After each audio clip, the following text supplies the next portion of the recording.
Welcome back to the BookEnds YouTube channel. I'm James McGowan. Hi, I'm Jessica Faust. We are literary agents at BookEnds who have taken our popular blog to YouTube to discuss all things publishing. This one is a bit of current events, okay? Call us ABC News. We are here. So if you have been following along with publishing, you will know that a lot of our fellow colleagues, both agents and editors, have been leaving the game. It's like in every other business right now, right? It's 2021. There's constant talk about the Great Resignation, and publishing is no different. No, we are seeing most of those resignations coming from editorial colleagues, though. And there has been a lot of stress and, anxiety on the interwebs about why and how we can fix it. So we wanted to talk a little bit about, what those things could be. Yeah, so I think the conversation of publishing and working conditions and salaries has been going on for a couple of years. But I think this sort of Great Resignation talk came up in the past month or two when Twitter went haywire, when I think 4 editors received a lot of attention for resigning within the same week. Yeah, there were, I think, 4 in 1 week, right? Yeah. And personally, I have done a lot of reading and listening and studying of the Great Resignation in general. And, what employees who are leaving companies are saying, why people are leaving, why this is happening. And I think with anything like this, there's a million answers and no one right one. I think that, as personal as people are and individuals, so are their reasons for leaving jobs. So I think we should talk a little bit about why some of the people in publishing are leaving, what some of the concerns are, and then I want to talk a little bit about my personal history in publishing and what I've seen that sort of goes along with this, and some other information we have from news sources. And I think you paid more attention closely to the Twitters and what people were saying about why they were leaving, or people who were talking about leaving were talking about. Yeah, most generally speaking, I think that all of the resignations came down to 2 things, really. And that was workload. And I think that workload can really be, credited to teams getting smaller and consolidation, right? And just having less people on the team to handle the same, if not more work, right? Like, we're publishing the same amount of books, but we are down a number of editors at this point, and that somebody's got to bear the brunt of that workload. And the second thing, obviously, was compensation, especially in New York, right? Because as publishers are starting to fiddle with how we're going back to work, many people are trying to find their way back here for some level of time a week, right? But publishing has been New York City based predominantly for however long. And the compensation stacked up against the cost of living in New York, especially as rent increases and gas and MTA and all of the stuff in New York, increases. It's becoming very hard to make ends meet. So I would say those are the 2 obvious buckets of why the pressure has become insurmountable for many people in publishing, and why most people are leaving. Of course, there were instances of specifics, right, where an editor was talking about, the interactions with senior workers and what they require their assistants and junior workers to do for them in terms of using technology and the systems that they have on the back end. There was one, Molly McGee, I think New York Times at this point, the letter has gone to. So that's probably the most famous example of the type of work that junior employees are required of. But yeah, there have been more specific instances and anecdotes shared, which would take me forever to cover them all. But I would say it really comes down to those 2 major topics of frustration. Yeah, and to give a greater idea of workload, the resignations that happened all at once were all some level of assistant, whether it was an editorial assistant or an assistant editor. or associate editors who often also work as assistants. And what has never changed in publishing, and my own personal experience in publishing, is that when you start out as an editorial assistant at a publishing company, you are pretty much that. You're an assistant. You are doing the filing and the email and the running stuff to people who need stuff and whatever it is, real assistant duties. But if you want to grow and become an editor, this is where you start. And the steps along the way are, as you're there for a longer period of time, you're given the opportunity to start acquiring books and start building your own list. The problem happens when 3, 4, 5 years in, you are still acting as an assistant to, honestly, usually more than one editor at a time. I worked for 2 for a while. I did have a luxury of having just one editor I worked for as an assistant, but it was a luxury where most people work for 2 at a time. And a lot of our editor colleagues right now are working for 3. Which is crazy pants. Yes. So in addition to the running around and the filing and the scanning and the whatever else your boss needs, you are also trying to build your own list and edit your own people, and potentially maybe editing your boss's authors and doing the filing and the scanning and the running around for your own list now. And truthfully, it's pretty unsustainable for anybody, and has been that way for 20 some years, longer. I mean, this was 20 years ago when I did it, but I don't think that it changed much. Now, before that. So in my personal experience, I sort of have about 5 of us in mind who all started at Berkeley as editorial assistants at about the same time. And I was the only one left standing. Everybody left. So I don't think— As of now, or as of when you left Berkeley? When I left Berkeley, everybody else had left publishing. Wow. I was the only one who went on to another publishing job. Everybody else had left completely. Wow. At that point. So I don't necessarily think this sort of publishing's Great Resignation is as new as people like to see it.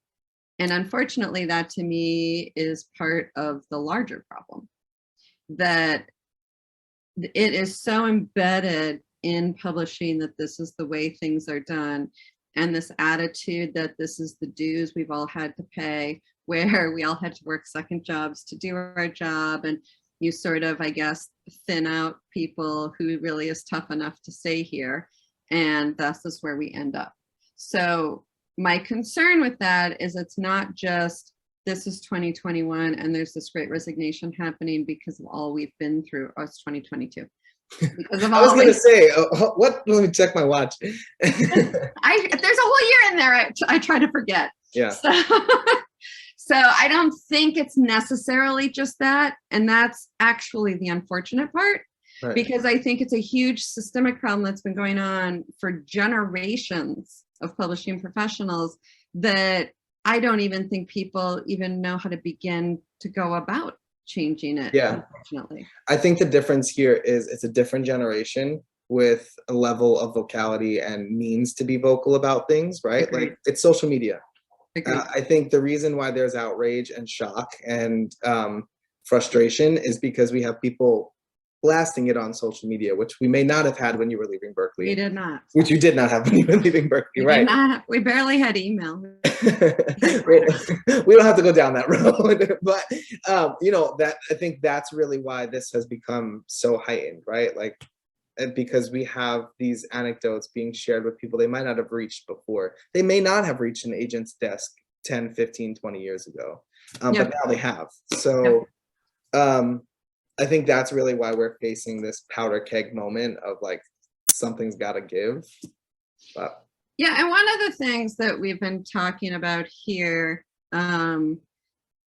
which we think is a great idea and one that we think all authors can actually incorporate, is to let people know how great these junior people are.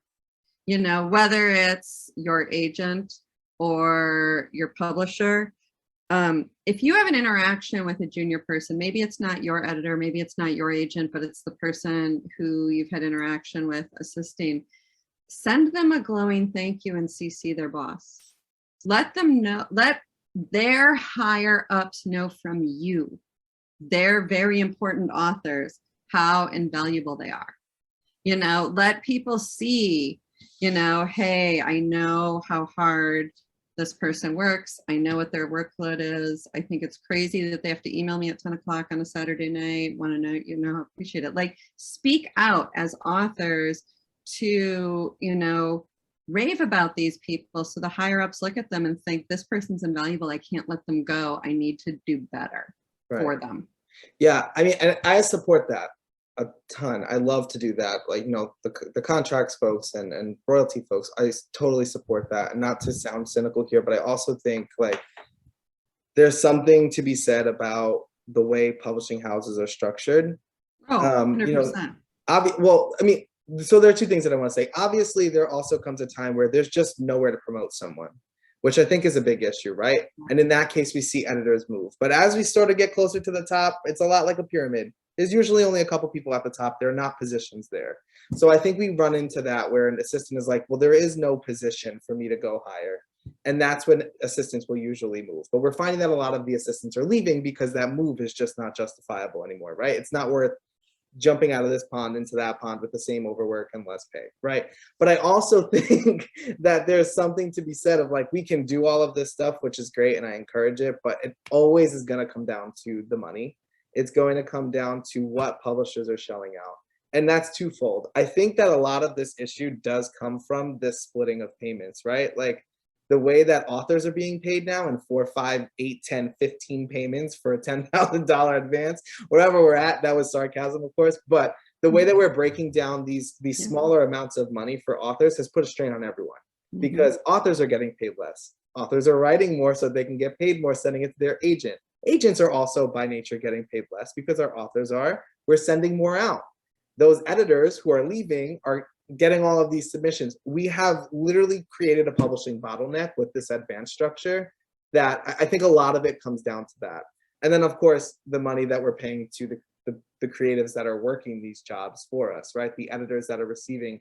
It's hard to want to work until 10, 12 at night, every night, when you're getting paid $40,000 in New York. I don't care if you're getting paid $80,000. I don't care if you're getting paid 120. You should not be working those. You should not have to. No, we've created a bottleneck not only of the money, but like of the way that we're allowed to live our lives. And I think those two things desperately need to change, especially when we have publishers doing Publishers Weekly articles about how much they've grown and how much money they've made and all of the sales that they've done. Yeah. So I think it's really great to be negotiating a contract and these shitty payouts and come across your email at the same time that all the publishers made so much more money last year. Yeah, it's like whiplash in our email inbox because we're getting these articles consistently, at least feels like one a week. And then we're getting even more regular contracts of people like, it's out of our hands. I saw an editor tweet that a big reason why she left the industry is that it was draining to offer, you know, unjustifiable terms to an author and then have to fight and defend that on the behalf of their employer because it's just not morality. Like for them, it just wasn't something that they wanted. Morally, it wasn't something that they wanted to do. So I think it's always going to come down to money, and it feels like nobody is hearing that. But well, and I want to actually go back a bit and address your publishing pyramid because I think you're very right about that. I think that those one or two people in the top could probably share the wealth a little. But I also, you're right that there gets to be a point where there's not a lot of growth, right? Like you can only have so many publishing directors, you can only have so much at the executive level, but a lot of editors don't necessarily want to be that.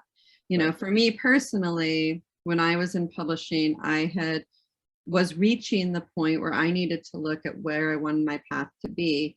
And I was looking at the jobs of the editorial editor-in-chiefs and the publishing directors, and I didn't want that. That was not where I wanted to Editors be. want to edit. Which is why, and I didn't want to edit, which is why I made the shift that I made. But the truth is, for years and years and years, the editorial teams have been shrinking. So what happens is somebody leaves and nobody is hired to fill that position, but there's still an expectation that we're going to be publishing the same number of books. And this is not something that's new in the past couple of years. I have been watching this for years and years. That's a problem. That's a huge problem and a huge part of the problem. The second, I think, which is actually probably the first biggest problem, is editorial departments are hugely undervalued at publishers, which is weird because you're the front line of the entire business. And yet somehow sales and marketing and those departments are more valued and seen as sort of where the money is, and the editorial departments are not. And that's my opinion, but I stand by it. And I think that is also a huge part of the problem. I don't think you lose a Salesforce member and don't replace them. So why are we losing editorial staff and not replacing them? Why are we paying the Salesforce so much more? Because the editorial staff are the people giving them the products to sell. And we also have this weird situation where the editorial job is no longer about editing, right? Like it's become toes in everybody else's pool of they're doing this and that and all of these other jobs as well, which becomes unsustainable, right? Like if the editors don't have time to do the books and manage their clients, if they're pulling the sales numbers because sales won't, or royalties won't send their, you know, like all of these departments are bleeding into editorial. And I think that's also an issue. And as those teams get smaller, but the lists don't get smaller. Yeah. So we're not talking about acquiring less books because that affects the bottom line. We want to sell books. Right. We want to sell books too, of course. Yeah. We're not talking about a publisher who's lost 3 employees going from a 20 book list a season, a year to a 10 book. No, right. We're not doing that. And that's compounding those workload issues because now you have 5 or 6 people running a list of 8, 9, or 10. Yeah. Yeah. I mean, it really is sort of what we started with, which is it's a problem from the top. And it really needs to change from the top. I want to say that I don't think the number of assistants who will sort of resign and move on to other things is necessarily going to change, because I think part of that is, we no longer live in a world where somebody starts a job and stays there for 30 years necessarily. And I think that's a good thing. I think, making a career choice when you're 22, 23 years old shouldn't have to be a lifetime sentence. If you discover it's not what you wanted to do. I mean, I think if there's anything we see a lot of, it's people who romanticize publishing and walk in the door and think, oh boy, this is not for me, which is why I always stress that agenting is a sales job. So it's not about getting to read books all day. And it's not for everybody. And I think that's okay. What's not okay is if it is the unfair treatment and poor pay and a unsustainable workload. It's not okay in publishing, and it's not okay anywhere. Right. So feel like we've said all there is to be said. Well, I mean, it's a big topic and it's something that I think can be talked about ad nauseum, but I think that really covered the general gist of it all. Yeah, and hopefully gives those who are sort of on the border of publishing and watching this from the outside a better idea, better insider view of how we see it and what we see as happening. Right. So thank you for watching. If you made it this far, don't forget to like and subscribe so you can catch all of our videos. We post new ones on Wednesday, and we hope to see you back here next week. Bye.